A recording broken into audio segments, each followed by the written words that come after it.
இருந்தப்பே அவர் டெல்லியை சேர்ந்தவர்களை சந்தித்து வந்திருக்காரு. அந்த சமயத்தில் நான் தேசிய ஜனநாயக கூட்டணியில் இருந்தேன். நான் செப்டம்பர் 1 தேசிய ஜனநாயக கூட்டணியிலேருந்து திரும்பிய பிறகுதான், அதுலேருந்து வெளியேறிய பிறகுதான் அவர் போய் டெல்லிக்கெல்லாம் போயிட்டு வந்தார். உங்களுக்கு தெரியும். அதனால் அதுக்கு இதுக்கு ஒன்றும் முரண்பாடுலாம் இல்லை. அண்ணன் செங்கோட்டையன் விரும்புவது அம்மாவின் தொண்டர்கள், புரட்சித் தலைவரின் தொண்டர்கள் எல்லாம் ஓர் அணியில் செயல்படணுங்கிறது தான். அதுதான் அவரது விருப்பம்.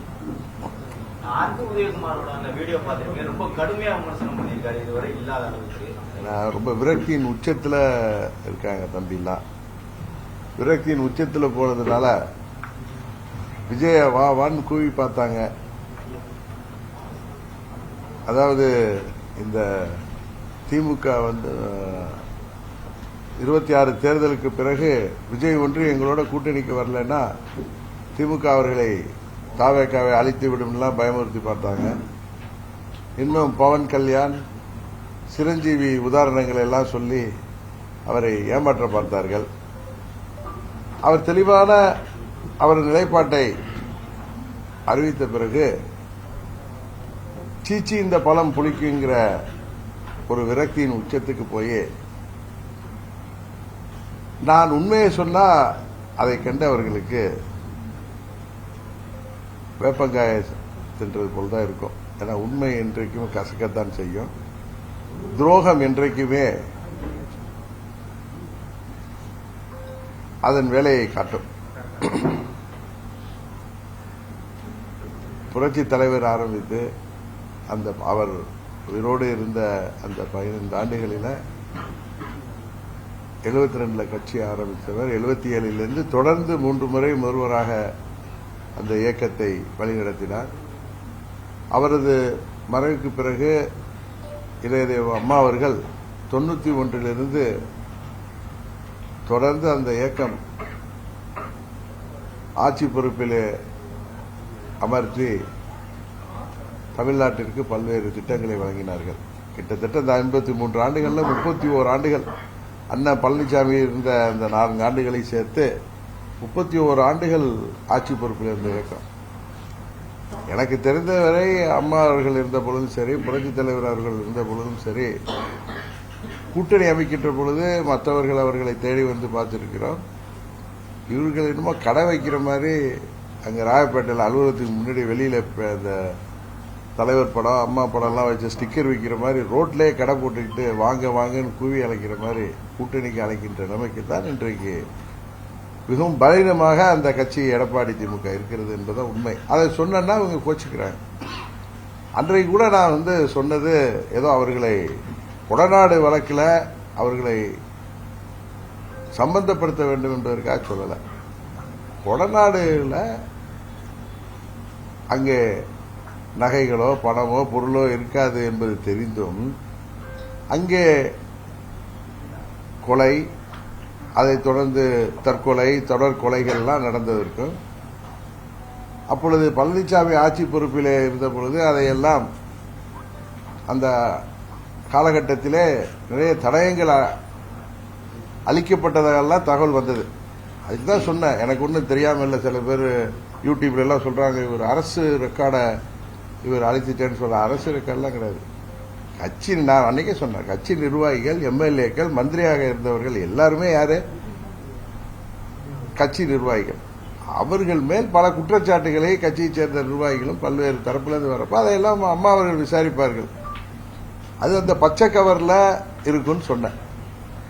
உடனே இவர்கள் அது அரசு ரெக்கார்டு அவர் அம்மா இருக்கிறப்ப பார்த்தாரா, அம்மா மறைவுக்கு பிறகு பார்த்தாரா, எல்லாம் பல்வேறு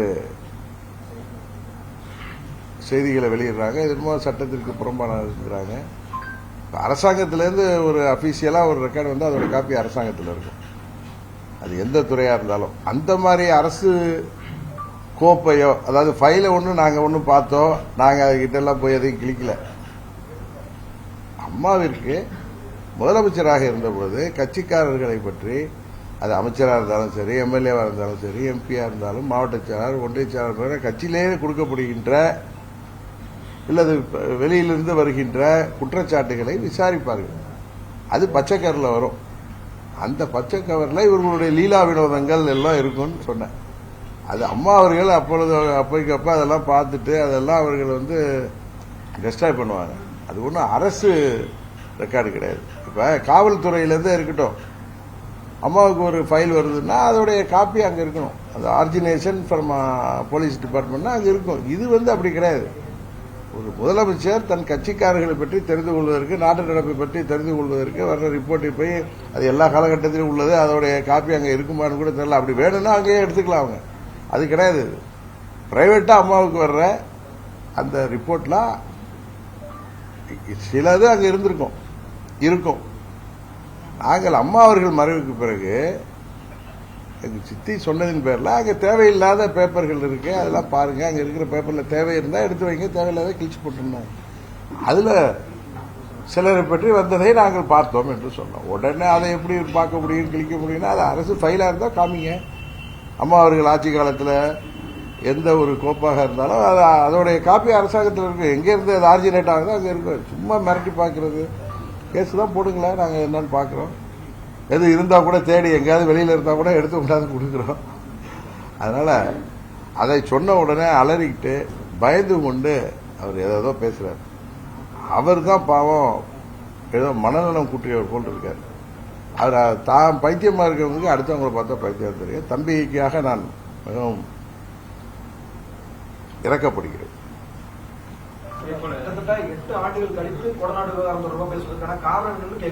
நீங்க தானே சார் என்ன கேள்வி கேட்டீங்க? என்ன கேட்டீங்க? செங்கோட்டையன் அவர்கள் அதுல பழனிசாமி ஒன்னு சொல்றாரு அப்படின்னு நீங்க கேட்டீங்க. நீங்க நானா வந்து ஏதோ மேடையில பப்ளிக் மீட்டிங்ல பேசுற மாதிரி நீங்க கேட்கறதே தவறுங்கிற. நீங்கள் உங்க பத்திரிகை துறையே ஊடகத்தை சேர்ந்த நண்பர் ஒருவர் அண்ணன் செங்கோட்டையன் அவர்கள் பழனிசாமியை கொடநாடு வழக்கில் அவர் A1 அவரு அப்படின்னு அவர் சொல்லி அப்படி சொல்றாருன்னு கேட்டீங்க. அதற்கு நான் கொடுத்த பதில் அவர் A1 சொல்ல, B1 சொல்ல. இதுல கொடநாட்டில் போய் ஜன்னலை உடைச்சு அங்க உள்ள வாட்ச்மேனை கட்டி போட்டு அவர் கொலையாகின்ற அளவுக்கு எல்லாம் நிகழ்ச்சி, அது தொடர்ந்து தொடர் கொலைகள்லாம் நடக்கிற அளவுக்கு அங்க இருக்குன்னு தேடி இருப்பாங்க. அந்த ஃபைல் அங்க இல்ல, அந்த முட்டாள்களுக்கு தெரியல, அதெல்லாம் போயஸ் கார்டன்ல தான் இருந்துச்சு. இல்ல இதுல நானா எனக்கு கொடநாடை பத்தி நீ பேசல. நீங்களா ஒண்ணு கேட்கறீங்க, நான் பதில் சொன்னா உடனே தினகரன் அதை கிளப்புறாரு. திரும்பி 4 நாள் கழிச்சு அதே இடத்துல உட்காந்து நீங்க கேள்வி கேட்டா அது எப்படி நியாயமா இருக்கு? செங்கோட்டையன் என்ன சொல்றாருன்னா, எடப்பாடி பழனிசாமி நான் தான் முதலமைச்சர் வேட்பாளரா முன்னிறுத்தினேன், முன்மொழிந்தேன்னு ஏதோ சொல்றாரு அவரு. அது அங்க நடந்தப்ப எல்லாத்தையும் கையெழுத்து வாங்கணும். அப்ப அவர் முன்மொழிந்திருக்கலாம், எனக்கு அது சரியான ஞாபகம் இல்லை. முன்மொழிந்தேன்னு சொல்ற மாதிரி தான் ஞாபகம் இருக்கு. அது அங்க எம்எல்ஏக்கள் கூட்டம் நடந்துச்சுல, அப்ப எல்லாரும் கையெழுத்து போடுவதற்கு முன்பு இவர் பழனிசாமி வேணான்னு சொன்னார், எங்கள்கிட்ட என்ன அறிவிக்காதீங்க, என்ன சொல்லிட்டு வாங்காதீங்கன்னு. பட் நாங்க அதை ஒத்துக்கல. இருந்தாலும் பழனிசாமி அவர் தான் முதலமைச்சர் வேட்பாளராக தேர்ந்தெடுக்கப்பட்டார் சொல்லி எல்லாரும் கையெழுத்து போட்டாங்க. மேபி அந்த கூட்டத்தில் ஏதோ முன்மொழிதல் இருந்திருக்கலாம். அதுதானே, அதை என்ன நான் கவனிக்கல. எனக்கு தெரியும், நாங்க இருந்தா கூட நான் கவனிக்காம இருந்தேன்.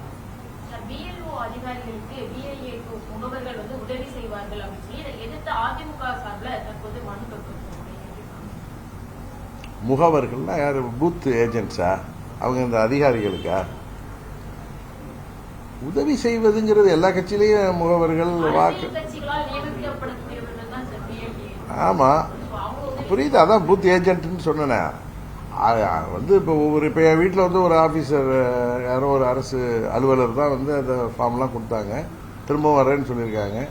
அதுக்கு வந்து ஏதோ எந்த கட்சியை சேர்ந்த ஒரு ஏஜென்ட்டோ வந்து அவங்களுக்கு உதவி செய்வதற்கு வந்தால் அதில் என்ன தவறாக இருக்குன்னு எனக்கு தெரியல.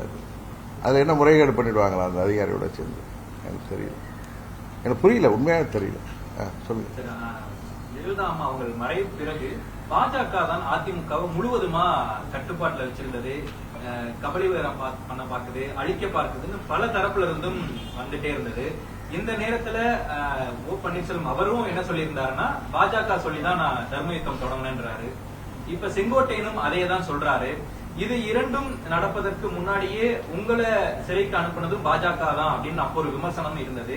இது போன்று தொடர்ந்து பாஜக பின்னிருந்து அதிமுகவை இயக்குதுன்னு சொல்லிட்டே இருக்கக்கூடிய ஒரு நிலையில அதிமுகவை ஒன்றிணைக்கக்கூடிய ஒரு நல்ல முயற்சியில பாஜக இருக்கா, இல்ல அழிக்க பாக்குதா? இப்ப நிறைய டிபேட்டு, விமர்சனங்கள் அரசியல் நோக்கர்கள், வல்லுநர்கள் எல்லாம் பேசிட்டு இருக்காங்க. எனக்கு தெரிந்து அம்மா அவர்கள் மறைவுக்கு பிறகு ஒரு சிலரின் சுயநலத்தால தான். வேற யாரோ உங்க வீட்டில் போடுறாங்கன்னா நீங்க அவங்களுக்கு வீட்டில் உள்ளவங்க இடம் கொடுத்தாதான் அதில் சாத்தியமாகும். அம்மா இருந்தவரை நடக்கல. எந்த கட்சியிலோ இன்னொரு கட்சி அந்த கட்சியோட உள் கட்சி விவகாரத்தில் தலையிடுதுன்னா அங்கே ஏதோ வீக்னஸ் இருக்குன்னு அர்த்தம். அது மாதிரி சில சுயநலம் தான் இதுக்கெல்லாம் காரணம். ஆனால் எனக்கு தெரிந்தவரை நான் ஓராண்டு அந்த போன பாராளுமன்ற தேர்தலப்ப நான் அந்த கூட்டணிக்கு சென்றேன்.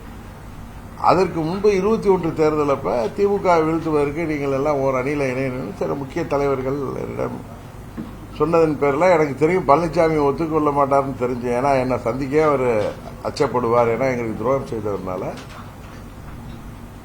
அனுபவமும் வயதில் மூத்தவர்கள் சொல்ற சில காரணத்தினால அதை இங்க டீல் பண்ணதே ஒரு வயதில் அனுபவம் மிக்க ஒரு மூத்த நபர் தான். அதனால நான் அதை சரின்னு சொன்னேன். ஆனா அதுக்கப்புறம் இப்பயும் மாண்புமிகு அமித்ஷா அவர்கள் 24 பாராளுமன்ற தேர்தல் அப்பயும் ரொம்ப நாட்கள் அவர் எனக்கு தெரிந்து திரு அண்ணாமலை அவர்கள் தலைவராக இருந்தபோது எங்களோடு கூட்டணி பேசினாலும் நீண்ட நாட்கள் அவர்கள் பழனிசாமிக்காகவும் எல்லாரும் ஒரு அணியில் வரணும் வெயிட் பண்ண மாதிரி நான் ஃபீல் பண்றேன். இது யாரும் என்று சொல்லல. பட் பழனிசாமி தான் தெரியும் உங்களுக்கு அந்த கூட்டணி விட்டு வெளியில பாஜக ஆட்சிக்கு வந்தால் நாட்டுக்கு ஆபத்து. 24 மாத்திரம் இல்ல, 26 கிடையாது, 29 கிடையாது, 31 கிடையாதுன்னு ஏதோ வடுக்கிட்டு போனார். ஆனா எனக்கு தெரிந்தவரை அவர்கள் எல்லாம் ஓர் அணியில் திரளணும். என்ன கூட அவங்க நீங்க எல்லாம் ஒன்னா ஒரே பழனிசாமியை ஏத்திட்டு வரணுங்கிற மாதிரிலாம் யாரும் என்கிட்ட சொன்னதில்லை. என்னது சொந்த அனுபவத்தை சொல்றேன். உடனே பாஜகவுக்கு ஒரு ஆதரவா பேசுறாரு, இல்ல டெல்லிக்கு பயப்படுறாரு, ஏதோ பேசுறாங்க. எது வேணாலும் பேசட்டும். அதாவது வெறும் வாய்க்கு மெல்லுவாங்க. இவங்களுக்கு அவள் கிடைச்ச மாதிரி இங்க யாராவது இவங்க பேசுறத வச்சு என்னிடம் யாரும் அப்படி அழுத்தம் கொடுக்கவும் இல்லை. எல்லாம் ஒரு அணியில இருக்கணும் அப்படிங்கிற மாதிரி தான் என்கிட்ட நிறைய பேர் பேசினார்கள். இப்ப யாரும் என்கிட்ட பேசல. நான் வெளில வந்ததுக்கு அப்புறம் அதான் உண்மை. சும்மா காற்றுல நிறைய செய்திகள்லாம் இருக்கு, அது மாதிரிலாம் எதுவும் இல்லை. எனக்கு தெரிந்தவரை இங்கு உள்ளவர்கள், அதாவது அம்மாவின் தொண்டர்கள் கிட்ட உள்ள சுயநலமோ அரசியல் பதவி வெறியும் தான் இது போன்ற தோற்றத்தை உருவாக்கி. முதலா இதற்கான முதல் காரணம் ஓ பன்னீர்செல்வம் அவர்கள் தர்ம யுத்தம் தொடங்கினதுதான் அப்படின்றது வெளிப்படையாவே தெரியுது. நீங்க சொல்லக்கூடிய அந்த சுயநலம் சுயலாபம் அதுல இருந்து திரு பன்னீர்செல்வம் தான் அதான் உணர்ந்து இன்றைக்கு அம்மாவின் தொண்டர்கள்லாம் ஒன்றிணைன்னு எனக்கு கூட ஒன்றும் வேணாம், நான் ஒரு தொண்டராக இருக்கிறேங்கிற அளவுக்கு அவர் அன்றைக்கு தர்ம யுத்தம் நடத்தியதன் நாள் ஏற்பட்ட பின்விளைவுகளை அவர் அதை உணர்ந்து இன்றைக்கு பேசி வருகிறார். அதிலே திரும்ப நிற்கிறத விட தவறு செய்துவிட்டு சுயநலத்தால் பதவி வெறியால் துரோகம் செய்தவர்கள் உணராததுதான் இன்னைக்கு காரணமே தவிர அவர் தர்ம யுத்தம் தொடங்கியது அன்றைக்கு ஒரு வாரம் வெயிட் பண்ணியிருந்தா அவரே கூட திரும்பவும் சீஃப் மினிஸ்டர் ஆயிருக்கலாம்.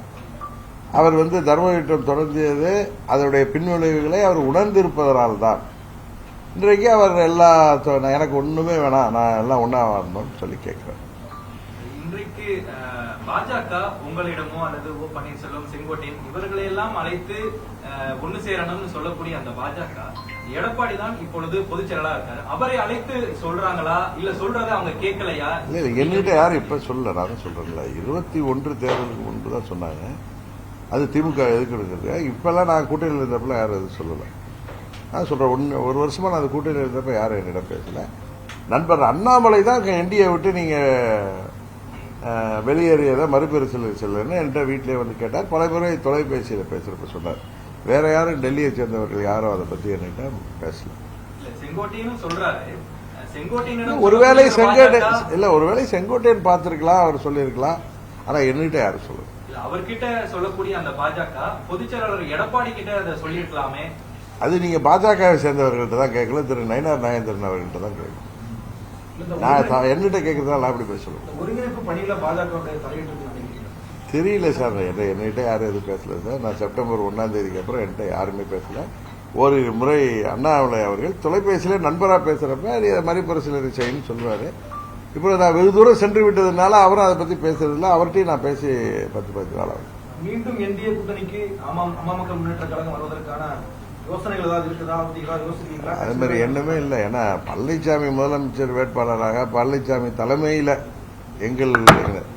நான் பழனிசாமி முதலமைச்சர் வேட்பாளருங்கிறத நான் ஏற்றுக்க முடியாதுன்னு சொன்னாலும் எங்க கட்சியை சேர்ந்த நிர்வாகிகள் முன்னாள் எம்எல்ஏக்கள் 2 பேரும் பக்கத்தில் உட்காந்துருக்காங்க. அந்த 18 எம்எல்ஏ இவங்களெல்லாம் நான் அனாதையாக்கி விட்டேன்னு சொல்றாங்க. அதெல்லாம் இல்லை. அவர்கள் தான் அவர்களுக்கு ஆட்சியை காப்பாற்றி கொடுத்தவர்கள். நம்பிக்கையில்லா தீர்மானத்தில் காப்பாற்றி கொடுத்தவர் தான் அண்ணன் ரங்கசாமி, தம்பி பார்த்திபன். இவர்கள் என்னோட இன்றைக்கு கழகத்தின் துணை பொதுச் செயலாளராக, தேர்தல் பிரிவு செயலாளராக, மாவட்ட செயலாளர்களாக, மண்டல பொறுப்பாளர்களாக அவர்கள் சிறப்பாக செயல்பட்டுக் கொண்டிருக்கிறார்கள். அவர்கள் பழனிசாமி தலைமையில என்டிஏ கூட்டணி தமிழ்நாட்டில் இருப்பதை கூட அவர்கள் ஏற்றுக்கொள்ளவில்லை. அதுதான் உண்மை. இதுதான் இன்றைக்கு அம்மா மக்கள் முன்னேற்ற கழகம். நீங்க நினைக்கிற மாதிரி நான் அவர்களால் நியமிக்கப்பட்ட பொதுச் செயலாளர். அவர்கள் தான் தொண்டர்கள் தான் என்னை வழிநடத்துகிறார்கள். அவர்கள் விருப்பத்தின்படிதான் நான் செயல்பட்டுக் கொண்டிருக்கிறேன். நான் முதன்மை தொண்டனாக என்னை வைத்திருக்கிறார்கள். அவ்வளவுதான். நீங்க 3 பேருமே சந்திச்சு பேசிட்டீங்க. அதுக்கு அடுத்த கட்டம் என்ன மாதிரியான நிலைப்பாடு இருக்கு? சசிகலா அவர்களை எப்ப சந்திக்க போறீங்க? அது மாதிரி இந்த சப்ஜெக்ட் ஒரே தெரியா மகாபாரதம் மாதிரி எபிசோடு மாதிரி போயிட்டே இருக்கேதா. அதை நானும் செங்கோட்டையனே தொலைபேசியில பேசிக்குவோம். திரு பன்னீர்செல்வம் அவர்களோட அன்னைக்கு அங்க சந்தித்தது தான். அதுக்கப்புறம் நான் பேசவும் இல்லை. எங்கள் பணியை பார்த்துட்டு இருக்கோம். எங்க கட்சி பணியை, எங்களுக்கு கூட்டணிக்கு எந்தெந்த தொகுதிகள் நமக்கு நாம் போட்டியிடலாம், அங்க எங்க வேட்பாளர்கள் தொகுதிகளை கட்டமைப்பை சரியா வச்சிருக்காங்க, எங்க வெற்றி வாய்ப்பு இருக்குங்கிறத பத்தி தான் நாங்க பேசிட்டு இருக்கோம். உண்மையாகவே நீங்க சொல்ற மாதிரி நாங்க அதை பத்திலாம் பேசல. இதுல வரட்டுமே. அமமுகவை தவிர்த்து விட்டு எந்த கூட்டணியும் வெற்றி பெற முடியாதுங்கிறது தான் எங்களது நம்பிக்கை. அந்த அளவு அமமுக இன்றைக்கு தமிழ்நாடு முழுவதும் எங்கள் கட்டமைப்பை பலப்படுத்தி இருக்கிறோம். பல மாவட்டங்களில் நாட் இன் சம் பாக்கெட்ஸ், பல மாவட்டங்களில் நாங்க டிசைடிங் ஃபேக்டரா இருப்போங்கிறது எல்லோருக்கும் தெரியும். நீங்க ஒரு மூத்த அரசியல் தலைவர். செங்கோட்டையனை கட்சியிலிருந்து நீக்கினதுக்கு அப்புறம் இன்றைக்கு அந்த மாவட்டத்தினுடைய மாவட்ட அலுவலகத்தெல்லாம் முன்னாள் அமைச்சர் எஸ் பி வேலுமணி திறந்து வைக்க போறாரு. செங்கோட்டையனுடைய எதிர்காலம் எப்படி இருக்கும்? அவருடைய நிலைப்பாடு ரொம்ப கவலைப்படாதீங்க. செங்கோட்டையன் 72 எனக்கே அப்ப 15 வயசு தான் இருந்திருக்கும். அவர் எம்எல்ஏ இருந்தப்ப நான் காலேஜில் படிச்சுட்டு இருக்கேன். ஸ்கூல்ல தான் படித்தேன். 77 63 14 வயசு தான் எனக்கு. ஸ்கூல்ல தான் படிச்சுட்டு இருந்தேன். 77 53 ஆண்டுகள் அனுபவம் உள்ளவர். அவருக்கு யாரும் புத்திமதி சொல்லவோ அல்ல அவரை யாரையும் பின்னணியிலிருந்து இயக்கவோ தேவையில்லை. அவரே சுயமாக சிறப்பாக இயங்கக்கூடியவர், அரசியல் ரீதியாக நல்ல தெளிவாக இருக்கக்கூடியவர். இறைவன் அருளால் உடல் நலமும் நன்றாக, இன்னும் அந்த சிட்டுக்குருவி மாதிரி தான் அவர் இருக்கார். நாங்கள் அப்பெல்லாம் அவர் எங்களுக்கெல்லாம் டூர்லாம் முதல் நாள் அம்மா டூர் நாளைக்கு, இன்னைக்கு முதல் நாள் நைட்டே ஒரு ரவுண்டு போயிட்டு வந்துடுவார். எங்க அம்மா டூர் முடிச்சதுக்கப்புறம் போயிட்டு காலம்புறம் ஃப்ரெஷ்ஷாக 9 மணிக்கு வந்துடுவார். அவர் பேரை நாங்கள் சிட்டுக்குருவி பறந்து போயிட்டு இருப்பார். அதே மாதிரி தான் இப்போ இருக்காரு. அதே சுறுசுறுப்பாக இருக்காரு. அன்னைக்கு தேவர் நினைவிடத்துல கூட நான் கூட்டத்தை சிக்கிட்டா எனக்கு முன்னாடி போயிட்டார் உள்ளார. எங்களுக்கு போய் வெயிட் பண்ணிட்டு இருந்தார். அதனால அங்கே எடப்பாடி திமுக சார்பாக அலுவலகங்கள் திறக்கலாம், அதெல்லாம் நடக்கலாம்ப்பா. அவருடைய இம்பாக்ட் என்னங்கிறது இன்னும் ஒரு 3-4 மாசத்துல அவங்களுக்கு தேர்தலில் தெரிஞ்சுக்கிடும். வைகோ 2 தினங்களுக்கு முன்பு ஒரு குற்றச்சாட்டை ஓபிஎஸ் 2011 அப்ப அதிமுக கூட்டணிக்கு 12 தொகுதிகள் சேர்த்தோம். ஓபிஎஸ் தான் பொய் சொல்லி கூட்டணியில இருந்து எங்களை சேர்த்துக்கல, ஜெயலலிதா அவர்களிடம் பொய் சொல்லிட்டார் என்ற ஒரு குற்றச்சாட்டு வைக்கிறாரு. அப்ப என்ன நடந்தது? 2009 பாராளுமன்ற தேர்தல் வரை தான் நான் ஆக்டிவா இருந்தேன். 11 தேர்தல் அப்ப நான் ஆக்டிவா இல்ல. அதனால தெரியாத ஒன்றை நானா இட்டு கட்டி பை சொல்ல விரும்புறேன். தேர்தல் நெருங்கும் சமயத்துல இந்த கொடநாடு பத்தி இல்ல நீங்க போன இன்டர்வியூக்கு வரல. இல்ல அதுதான் கேட்கிறேன். இதே மாதிரி அன்றைக்கு நான் சென்னையில பத்திரிகையாளர்களை சந்தித்த பொழுது உங்க ஊடகத்தை சேர்ந்தவர்கள் தான் டிடிவி தினகரனிடம் அண்ணன் செங்கோட்டையன் அவர்கள் எடப்பாடி பழனிசாமியை A1 சொன்னதை பற்றி என்கிட்ட கேட்டப்ப நான் அங்க கொடநாட்டில் நடந்ததை விளையாட்டாக சொன்னேன். எதுவும் இங்க தேடி போயிருந்தா அதெல்லாம் அங்க இல்ல, எல்லாம் இங்கதான் இருந்துச்சு அப்படின்னு சொன்னேன். அதனால நான் பேசல. நீங்க நல்லா அந்த இன்டர்வியூ பாத்தீங்கன்னா என்ன கேட்டுட்டு நீங்களே திருப்பி என் மேல குற்றச்சாட்டு இதே இடத்துல நீங்க உட்கார்ந்த இடத்துல உட்கார்ந்தா யாரோ ஒரு நண்பர் கேட்டார். அதனால நான் ஆரம்பிக்கல. கொடநாடை பத்தி நான் பேசியதில்லை. கொடநாடுன்னா ஏன் பழனிசாமி பயப்படுறாருன்னு நான் கேட்டிருக்கேன். முதலமைச்சர் அது மாதிரி சட்டமன்றத்தில் கூட இந்த கொடநாடு கொலையாளிகளை நெருங்கி விட்டோம் அப்படின்னு பலமுறை சொல்லி இன்னும் அந்த கொலையாளிகளை பிடிக்கலன்னு நான் அவரையும் தான் கேள்வி கேட்கிறேனே தவிர நான் கொடநாடு கொலை வழக்கை பற்றி நான் பேசல. நீங்க அன்றைக்கு இன்டர்வியூவே கேளுங்க ஊடக நண்பர்களுக்கு. நான் ஆரம்பிக்கல. என்னிடம் கேட்கப்பட்ட கேள்விக்கு நான் பேச சொன்னேன். நேற்று உதயநிதி ஸ்டாலின் அவர்கள் பேசும்பொழுது ஊர்ல தாஜ்மஹால் ஐபிஎல் டவர்லாம் வந்து போடுவாங்க, கண்காட்சி இருக்கும், அதுல வந்து போட்டோ எடுக்கிறதுக்கு வருவாங்க, எல்லாம் அட்டையில தான் இருக்கு, சும்மா தட்டினா போதும் அப்படிங்கிற மாதிரி தாவேக்காவும் மறைமுகம் விமர்சனம் பண்ணியிருக்காரு. தாவேக்கா ஒரு சின்ன கட்சி தான், இன்னும் தேர்தலை சந்திக்கல, திமுக அதை பார்த்து பயப்படுதுன்னு நினைக்கிறீங்களா? தெரியல. ஆனா அவங்க தாத்தா மாதிரி அவர் நல்லா நகைச்சுவையா பேசுறாரு. பல இதெல்லாம் பார்த்துருக்கேன்.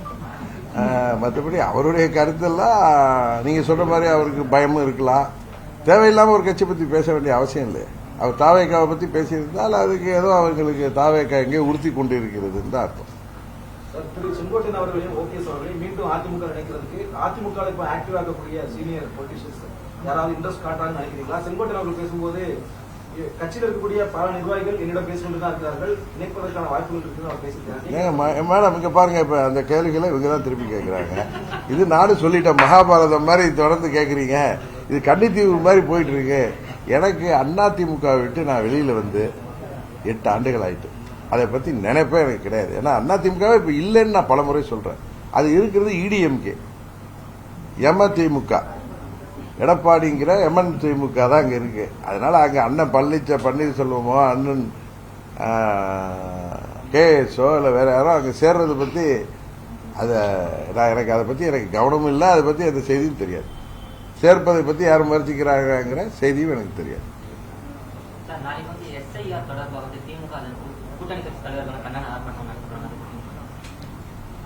நான் கூட எஸ்ஐஆரையே ஆளுங்கட்சி அந்த கூட்டணி எதிர்க்கிறாங்கன்னு தான் நினைச்சேன். ஆனா அந்த ஃபார்ம்லாம் எனக்கு வந்திருக்கு. அதை வந்து 2005 டீட்டெயில் அதெல்லாம் கேட்கறது. 2005 நான் இங்கே சென்னையில் இருந்தேன். எத்தனையோ பேர் அரசு ஊழியராக இருக்கலாம், இல்லை வெளியூருக்கு வேலையாக போயிருக்கலாம். 2005 ஓட்டர் லிஸ்ட் எல்லாம் தேடி எடுத்து அதெல்லாம் கொடுத்து அதெல்லாம் ஃபில்அப் பண்றது ஏழை எளிய மக்கள், கிராமத்தில் உள்ளவர்கள், தினக்கூலிகளாக உள்ளவர்கள், இவர்களுக்கெல்லாம் உண்மையாகவே அது வந்து பெரிய கடினமாக தான் இருக்கும். அதனால மத்திய அரசு அதை எளிதாக்க வேண்டும், இல்லது அதை தள்ளி போட வேண்டும் என்பதுதான் அம்மா மக்கள் முன்னேற்ற கழகத்தின் நிலைப்பாடு. கடந்த 6 மாதங்களா பாத்தீங்கன்னா எடப்பாடி அவர்களுடைய தலைமையிலான அந்த கட்சியில முக்கிய இவங்களா பாத்தீங்கன்னா உறுப்பினர்கள், அதாவது செங்கோட்டை கூட முட்டை அவர்கள்லாம் போயிருக்காங்க. வருகின்ற தேர்தலில் எடப்பாடி அவருடைய அந்த கட்சி எப்படி இருக்கும்னு நீங்க நினைக்கிறீங்க? அதெல்லாம் எனக்கு தெரியாது யார் வர போறாங்க போக போறாங்கன்னு. நான் ஏதாவது பதில் சொன்னா அது ரொம்ப பாதிக்குதுன்னு சில பேருக்கு அங்க தலையெல்லாம் போட்டு சொரிஞ்சுக்கிட்டு என்ன இன்னும் விட்டா இன்னும் கொஞ்ச நாள் விட்டா அன்பார்லிமெண்ட்ரியாலாம் பேச ஆரம்பிச்சிருவாங்கன்னு நினைக்கிறேன். ஏன்னா நான் பேசுறது உண்மையை சொல்றேன். அவர்களுக்கு அது உண்மையை சொல்றப்ப ரொம்ப கசக்குது. இன்னொரு கட்சியை வான்னு ரோட்ல நின்று கூப்பாடு போட்டாங்க. இன்றைக்கு பாத்தீங்கன்னா ஒவ்வொருத்தரும் ஆரம்பிச்சுட்டாங்க. யாருக்கு? தாவேக்காவுக்கு எதிராக வரல என்னதும் இன்றைக்கு சீச்சி இந்த பழம் புளிக்குன்னு ஒருத்தரும் அன்னைக்கு கூவி என்ன பிரகாசமா பழனிசாமி பேசினார். அங்க 2 கோடியை இவங்க கை ஆளுங்க வந்து என்ன சவுண்டு கொடுத்தாரு. அப்பவே தெரியுது டூப்ளிகேட் வேலை இது விஜய். அது அவங்க கட்சி. இது வந்து தாவேக்காவை ஏமாற்றி அழைக்கிற வேலை இல்ல. தனது தொண்டர்களையும் தனது நிர்வாகிகளையும் சோர்ந்து போயிருப்பவர்கள் 2024 அவர் தேசிய ஜனநாயக கூட்டணியில இருந்து வெளியில வந்ததை ஏற்றுக்கொள்ளாதவர்கள், இன்னும் அவங்க அந்த தேர்தலில் தனியாக நின்று வேட்பாளர்கள் நிற்பதற்கே பயந்து, உங்களுக்கு தெரியும் எவ்வளவு டெபாசிட் போய் அன்றைக்கு இரட்டையிலை எவ்வளவு பலவீனப்படுத்தினார் என்பது எல்லோருக்கும் தெரியும். அதே போன்ற நிலை வந்துவிடும் என்கிற பயத்துல தான் அவர் வந்து நீங்க சொல்றீங்க சின்ன கட்சி புதிய கட்சின்னு. அந்த கட்சியை அடிப்படையே இல்ல, அவங்களுக்கு கட்டமைப்பு இல்லை, என்னென்னமோ பேசுறாங்க. அந்த கட்சியை கூவி கூவி பழனிசாமி அழைத்தார். அவரை சேர்ந்தவர்களும் தம்பி மதுரை தம்பி வந்து அப்படியே விஜய்க்காக நின்று அப்படியே எப்படியெல்லாம் பேசினாங்க. நான் அன்னைக்கே சொன்னேன், கரூர்ல கடுமையான ஒரு கொடுமையான துக்க நிகழ்வு நடந்திருக்கு. இந்த நேரத்தில் துக்க வீட்டில் போய் நீங்க போய் துக்க நேரத்தில் பேசுறீங்களா, எரியிற வீட்டில் இருக்கிற ஊர்கள் எல்லாம் சொல்லுவாங்க சுருட்டுக்கு நெருப்பு கேட்ட மாதிரி பேசுறீங்களே, கூட்டணிக்கு வர்றதை பேசுறதுக்கெல்லாம் நேரமா இதுன்னு கேட்டேன். இன்னைக்கு விஜய் வரல, ஒவ்வொருத்தரா வெளில வந்திருக்காங்க. KP முனுசாமி ஆரம்பிச்சாரு, அடுத்தது அண்ணன் நத்தம் விஸ்வநாதன் ஏதோ பேசுறாரு. இன்னும் கொஞ்ச நாள்ல விஜயை திமுகவை விட அதிகமாக பழனிசாமி கம்பெனி தான் தாக்க போகுது பாருங்க. சற்று நேரத்திற்கு முன்பாக கோயம்புத்தூர்ல EPS பிரசங்கம் பண்ணியிருக்காங்க. செங்கோட்டையினுடைய குற்றச்சாட்டுக்கும் பதில் அளிச்சிருக்காரு. நீங்க முன்னால அதிமுக இருந்தீங்கன்றதுனால இதை கேட்கிறோம். எடப்பாடி பழனிசாமி தற்போது அதிமுகவை ஒரு குடும்ப கட்சியா பயன்படுத்திட்டு இருக்காரு, ஒரு குற்றச்சாட்டை முன் வச்சிருக்காரு. நீங்க எப்படி பாக்குறீங்க? இல்ல, நான் எனக்கு அவங்களோட தொடர்பே இல்லைன்ட்டு. ஆனா நான் கேள்விப்படுவது, அண்ணன் செங்கோட்டையன் போன்றவர்கள் சொல்வது, அவரது மகன் மிதுன் பழனிசாமி, இன்னும் அவருடைய உறவினர்கள் சகல சம்பந்தி, அவருடைய உறவினர்கள் தான் இன்றைக்கு கட்சி சம்பந்தமான எல்லா நடவடிக்கைகளும் ஈடுபடுகிறார்கள். அங்கு உள்ள மூத்த நிர்வாகிகள்லாம் இதனால் மனம் நொந்து போய் இருக்கிறார்கள் அப்படின்னு அவர் சொல்றாரு. அவர் சொன்னது தான் என்னட்டே அதான் சொன்னார். அது உண்மையா இல்லைன்னா ஊடகத்தை தந்து உங்களுக்கு தான், நீங்க காற்று போகாத இடத்துல பூந்துருவீங்களா, உங்களுக்கு தெரியுமா அது? சரி மேடம், நான் பேசல, கேட்டதுக்கு பேச சொல்லுங்க.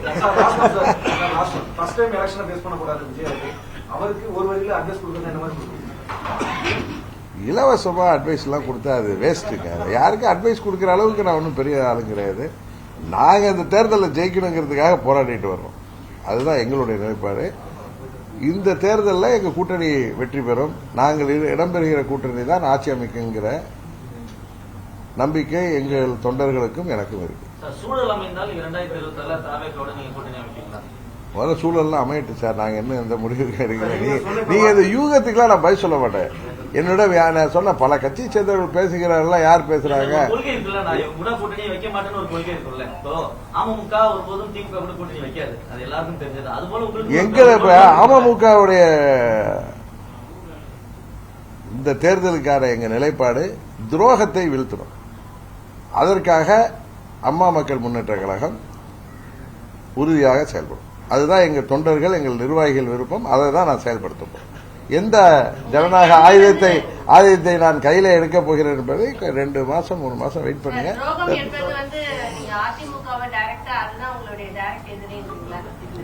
ஆமாம்மா, எங்க துரோகத்தை வீழ்த்துவதுன்னா எங்களுக்கு துரோகம் செய்தவர்கள் இன்றைக்கு தமிழ்நாட்டில் துரோகம் செய்து இனி வருங்காலத்தில் யாரும் அரசியலில் பிழைக்க முடியாது கூடாது என்பதற்காக, அதுபோல துரோகத்தை நினைப்பதற்கே பயப்பட வேண்டும் வருங்காலத்தில் அப்படிங்கிறதுக்கான முயற்சியில அம்மா மக்கள் முன்னேற்ற கழகம் அதற்காகத்தான் தொடங்கப்பட்டது. அதை நோக்கித்தான் பயணித்துக் கொண்டது. எடப்பாடி அவர்கள் சொல்வது ஒண்ணே ஒன்று, நான் 80ல இருந்து இருக்கேன், நான் உடனே எல்லாம் வரல, அவ்வளவு பாடுபட்டு தான் நான் வந்து இந்த கட்சியில இருக்கேன். அப்படி இருக்கும்போது வந்து நான் ஒன்னும் இதுல துரோகம் செய்ததா இல்லைன்றாரு. ஆமா, அவர் துரோகமே செய்யல. அவர் துரோகமே செய்யல. நீங்க அதை ஒத்துக்கிட்டீங்கன்னா நானும் ஒத்துக்கிறேன். துரோகமே செய்யல. நீங்க ஒத்துக்கிறீங்களா? அப்புறம் நீங்க ஒத்துக்கிட்டீங்கன்னா நானும் அதை ஏற்றுக்கொள்கிறேன்.